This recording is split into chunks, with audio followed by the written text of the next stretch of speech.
Hotel Rexford is a place to stay the night on the edge of Goodneighbor in Fallout 4. It has an inviting red neon sign, supports a whole lot of promise, but the question is, what lurks inside? We are back with another Fallout Hotel star rating investigation. I had an appointment over in Diamond City, so I decided to add a buffer day to spend the night over in Goodneighbor and do an investigation of this here hotel. Now, after doing our investigation last time in Jacobstown, I learned a whole lot about what I should and should not be looking for in a hotel star rating. So I've updated my rubric this time around for our stay in Goodneighbor.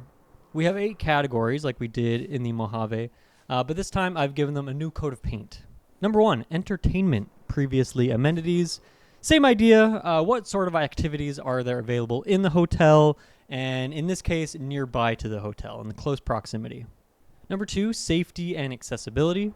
Now, I'll admit, when I first started my investigation of Jacobstown, I didn't really think about accessibility. You know, as an able-bodied person, it's just not something I spend the day-to-day life thinking about, but I've made sure to add it to the rubric. That way I never forget it again. Number 3, room quality. Number 4, bathrooms. Number 5, cleanliness. Number 6, service of staff. All pretty straightforward so far.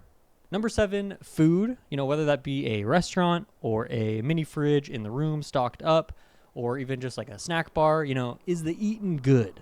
And number 8 is aesthetics. You know, pretty, ugly, gorgeous, deplorable, the general sights and sounds of the hotel.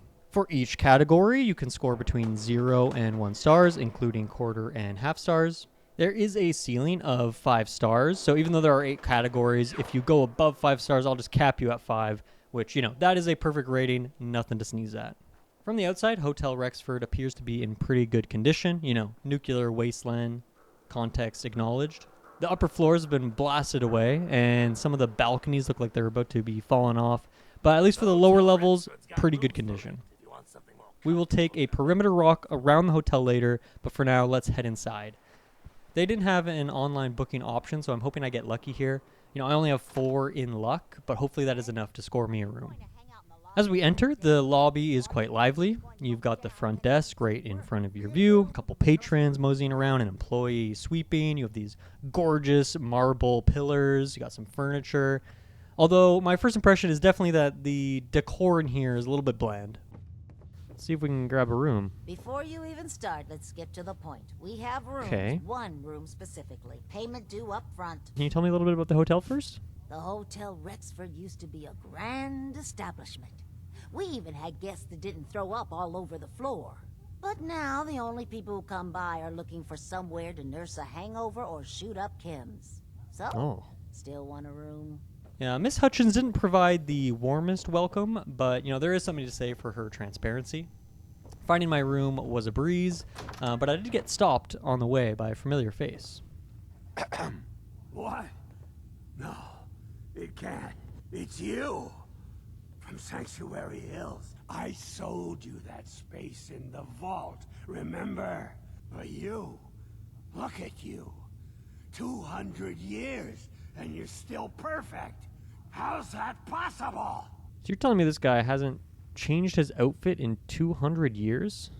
I will say that on my way to my room, I did notice that there was a lot of debris on the ground. There was some holes in the ground that could have been patched up. So as far as accessibility concerns, a little bit worried right off the hop.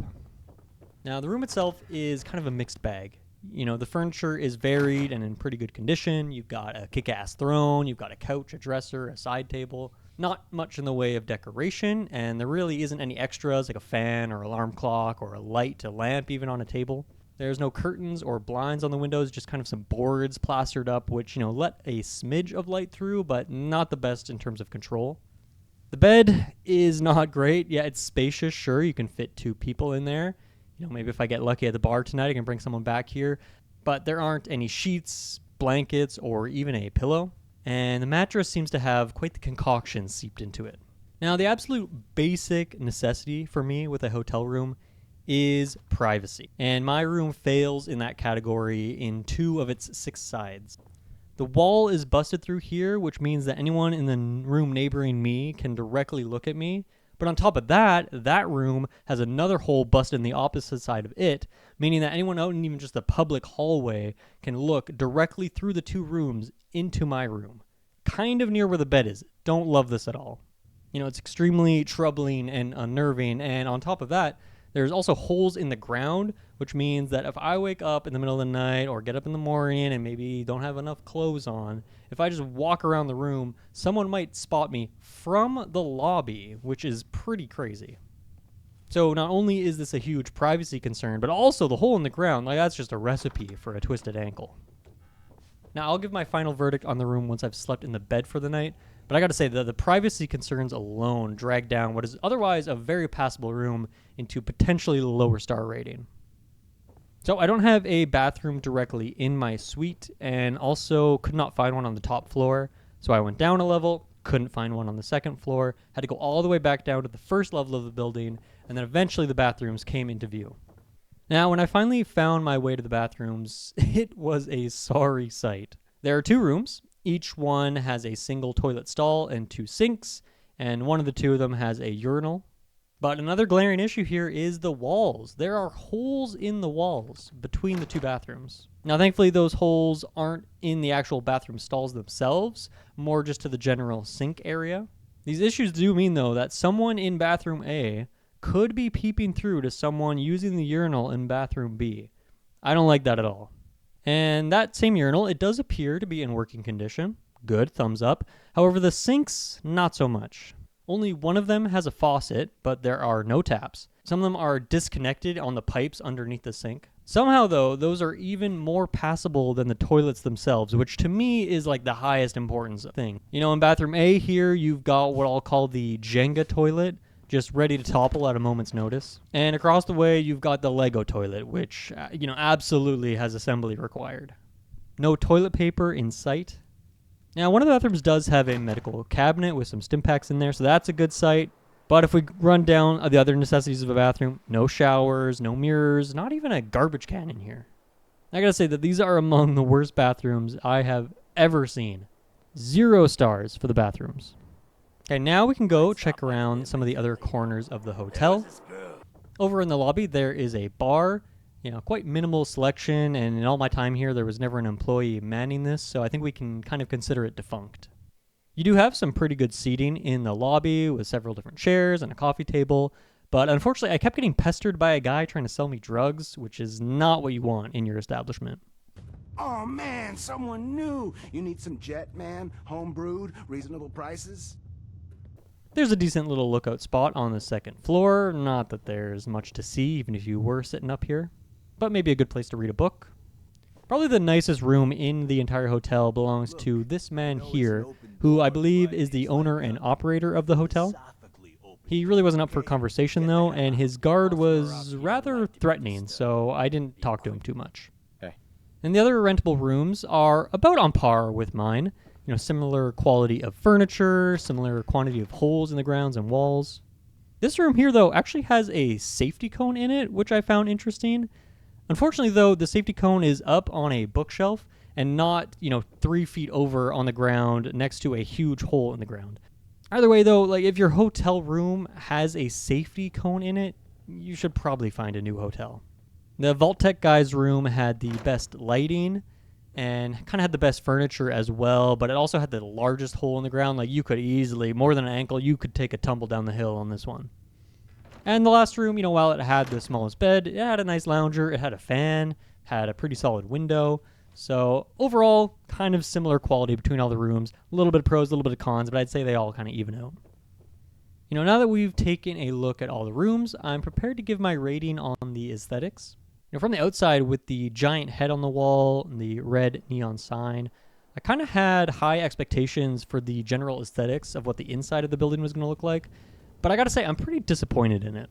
There are some bespoke lighting touches that caught my eye, but for the most part, there's just a gray malaise across the whole thing.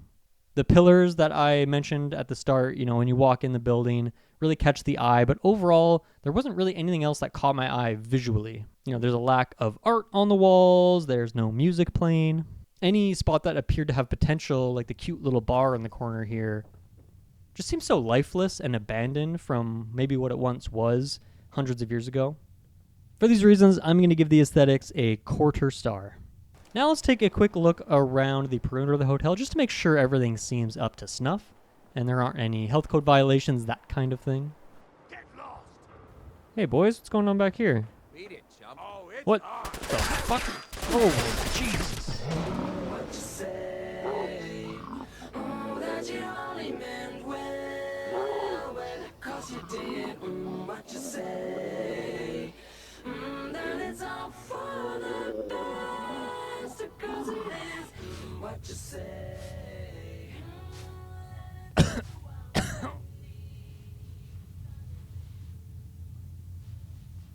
What the hell? What the...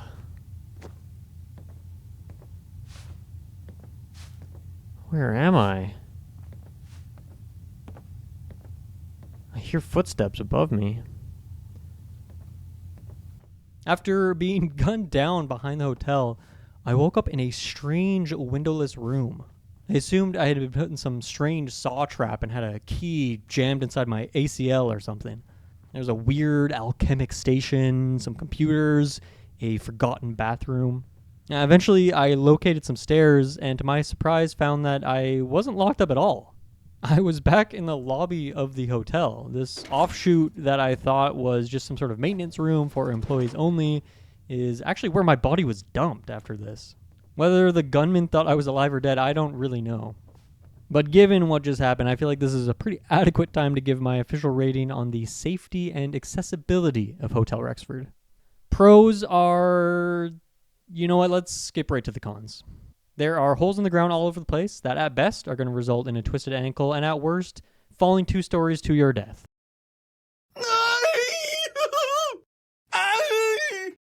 Broken elevator means that anyone who's like in a wheelchair is not going to be able to get up to the upper floors of the building where the rooms are that you have to stay in. There's debris strewn up on the ground all over the place where you could easily trip. Holes in the wall big enough for people to get you in your sleep. There's drugs on almost every surface in this building. You know, contamination is of an utmost certainty. And most notably, murderous thugs around the perimeter. Safety and accessibility, -1 star. Okay, well, all that being mugged and dumped really built up an appetite. But as I've already learned through my exploration of the building, there isn't any food on the premises. So instead, I went to the local market, where a vendor named Daisy sold me some corn, water, iguana on a stick, a little bit of mutt fruit for dinner, and you know, even a pillow that I could use in my bed, which was pretty nice. But since the hotel itself has 0 food options whatsoever, it gets that very same score of 0 stars. You know, food should be served in some form or another. It doesn't have to be a big bougie restaurant, but at least something. A snack bar of some sort, whatever it is, needs to have some option in my opinion. However, I can be a bit more lenient when it comes to entertainment. I do like to see a hotel that has services on site, like a pool, maybe a TV room, maybe a billiard hall, a gym, a game room, something like that.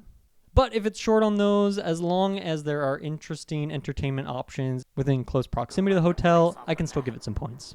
First up, I went to check out the Memory Den, which is neighboring the hotel. And it's a novel idea, you know, something I've never seen before, so it's kind of a great plus for Hotel Rexford. I could see patrons coming back to this hotel just as a convenient place to stop and come back to the Memory Den. I think you've stepped into the wrong place, sweetheart. You don't look like you need the Memory Den. Do you even know what we do here? No, I must have forgotten. The name's kind of a big hint. Memories. We let our selective clients relive the past. All right, sit down in the lounger. Let's see what memory we can find. Dr. Amari, we have a new place. Can you find a memory we can plug into? Lift the curtain, honey. It's showtime.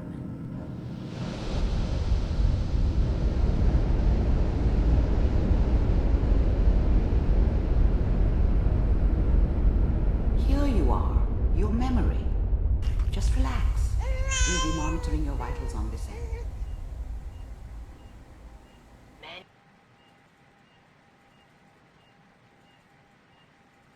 Let's see. Are you a boy or a girl?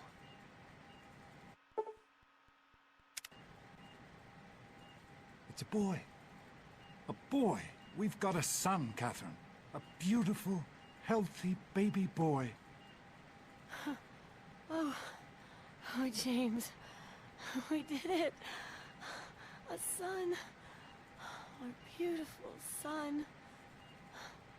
You've got a Now, bright I future wasn't ahead of aware you, that I son. had the memory of my own birth tucked away somewhere in my subconscious, and especially that I had apparently selected my own sex after I was already born. So this was a pretty wild experience. Certainly a very unique entertainment option.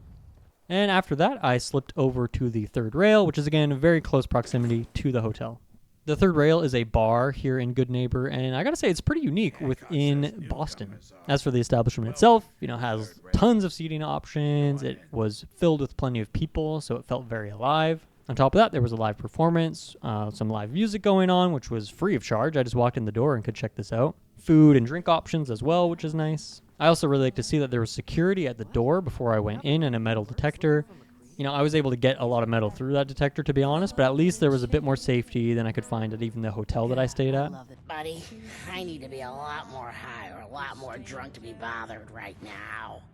Overall, the third rail is a very pleasant place to stay, and next time I'm in Goodneighbor, I would definitely come back here for a night of fun. So overall, entertainment, I'm going to dock it half a star since there isn't anything directly within the hotel. But I can still give it a half a star for, the Memory Den, third rail being some pretty good entertainment options. Again, close proximity within the hotel. Back to my room now, and with my newly acquired pillow, I was able to piece together a somewhat restful sleep. I gotta say, I really waffled on what score to give the bedroom. It has an adequate number of furniture, which aside from the bed are all in pretty good condition. The room is spacious, had room for all my bags. But on the flip side, there aren't any conveniences in the room. No entertainment, no alarm clock, no fan, just a desolate wasteland, really. But again, the most egregious factor here is the holes in the wall. Safety concern, privacy concern, big time. Now, I can't outright fail the bedrooms because it does check several of the boxes that I do look for in a bedroom. But I gotta say, with the issues that are present, I'm gonna give this one a quarter star. That leaves us with two categories left that we have to give stars to, and that is cleanliness and service of staff. Cleanliness is a tough one. It always is in the context of Fallout because clutter, rubbish, trash are absolutely everywhere, even in habitable zones. Of course, by real-world standards, you would give Hotel Rexford a 0 for cleanliness. But I actually think it's decently clean, all things considered. Back in Jacobstown, the kitchen in particular was a big mess, which made the whole place feel rather unhygienic. So in a weird way, Rexford not having a restaurant at all gets a little bit of a bump in that regard. Cleanliness, half a star from me. The clutter problem is also in the process of being fixed, which leads into my next point, service of staff. We do have an employee on payroll who appears to have one task in cleaning. They haven't done a bang-up job yet, but we don't know how recent of a hire this is.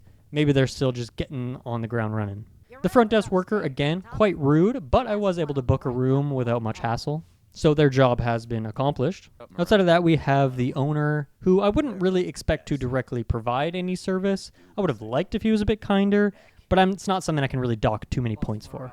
And another weird case here is the security guard. He didn't do a great job of protecting me, but I don't think he's really here for the general public and the people staying here. He's really just here to defend the boss. At the end of the day, I was just trying to find a place to stay the night, and the staff were able to accomplish that for me. So even if it wasn't pretty, I'll give the service of staff half a star. So to math that all up, bathrooms and food restaurant provide 0 stars each. Room quality and aesthetics are going to pitch in a quarter star. Entertainment, cleanliness, and service of staff are all going to throw a half star in the mix, bringing us up to 2 stars total. But then much like falling through a hole in the ground, or falling into an open elevator shaft, or getting gunned down in the streets, the score takes a hit from the safety and accessibility category.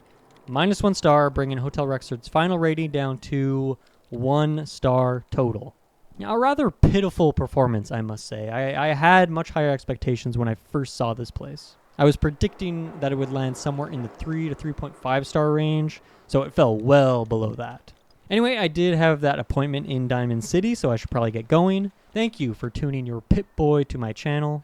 In the last episode we did, I got quite a lot of suggestions on which places to review next, including the hotel here in Goodneighbor. So thank you to Marco SDA 4th 92 for the suggestion. Other requests included 10 Penny Tower from Fallout 3 and Novak from New Vegas. But if you have any other suggestions, please let me know in the comments below. Don't forget to watch your step, and I'll catch you in the next one. Bye-bye.